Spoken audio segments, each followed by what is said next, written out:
Penn State ranked 10th. Those are the rankings around the country here at Carver Hawkeye Arena for the 100th duel of the season. Doug Schwab. Just his hand there if you got a rag. Freshman from Osage, a famous wrestling town. Iowa lost to Penn State in 1988. They've won 51 straight dual meets since. Here's the Midlands results. Iowa winning it with a score of 20-some points ahead of Illinois and 134 and a half. Strong showing, and Illinois up there. Former assistant coach Mark Johnson heading that program, and there Iowa State was in sixth. Got the nosebleed stopped. Here comes Betz back out with 1 minute and 31 seconds left to go in regulation. Doug Schwab's first match at home. This is the home crowd's first opportunity to see him live here at home as a redshirt freshman from Osage, and this is a similar situation that Schwab had against Dwight Hinson. Pushing. And I think that Betz is going to have to make a move here. Well, he's got to certainly circle, and he's got to make a shot now. He's got to come back to his underhook position and make a shot, because Schwab's the one that's making those shots now. Nosebleed again. Nosebleed again. Betz lost the nose plug, and so he's picking it up and coming back over. That's a pretty good nosebleed, too, as a matter of fact. So we have now 1 minute and 2 seconds. The Midlands results. You know, there at the Midlands, not only did Iowa win the team title, but they had a coach, McElravy. Lincoln McElravy won that. Doesn't count for them. It counts. Big pin in the finals.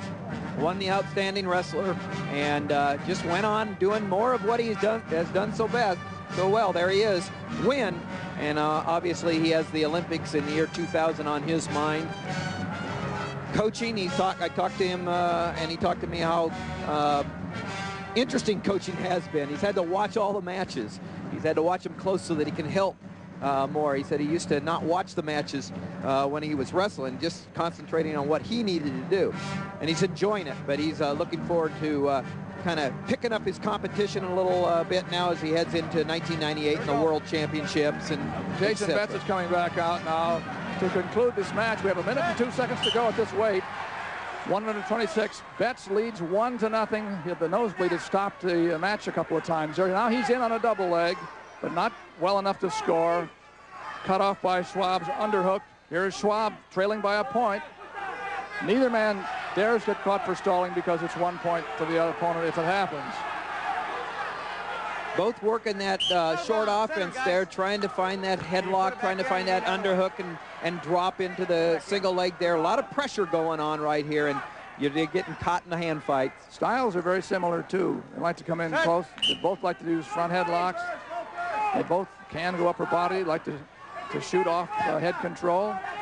See, Betz is going to have to keep coming at you. That's what the Iowa guys do. They stay with you the whole match. There's the front headlock from Schwab, but he has a point to make up here, 1-0. Right there. That's illegal. That's 1 green. You have the uniform. Here is a call by Keith Pullman. He says that Jason Betz had a hold of the uniform, and here comes John Fritz to talk to him about it. More than 3 seconds, okay? His hand was caught in it. No, he had a hold of it. You can't get caught in a uniform like that, John. No way. Set. So it ties it. Well, That's what they said was he was grabbing the uniform. Now it comes down to the takedown. And there it is. He's in on a single leg, head to the outside. Now he just has to stay on his feet and finish it here. But Betz did a nice job of getting that leg down. Putting that leg down and keeping. Here comes out of bounds. You got to Schwab again. And now the official from Keith Pullman has called a point against Penn State for leaving the mat. And that, with 2 calls in the last 30 seconds, is going to be it for Penn State's Jason Betz. It's 2-1 in favor of. Well, that's right. He had riding time. So we go to overtime now. We're going to look at the overtime point. So it's 2-2, and we go to overtime. 2 minutes. Whoever scores wins.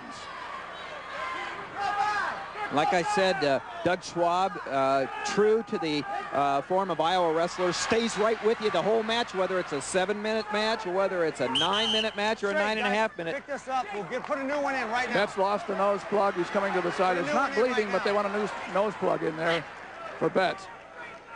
Forgotten there in the excitement of that last flurry, Tim, that there was riding time locked up for Betz. He rode. Yeah, Betz rode the entire second period. Right here. So it's 2-2 on the board.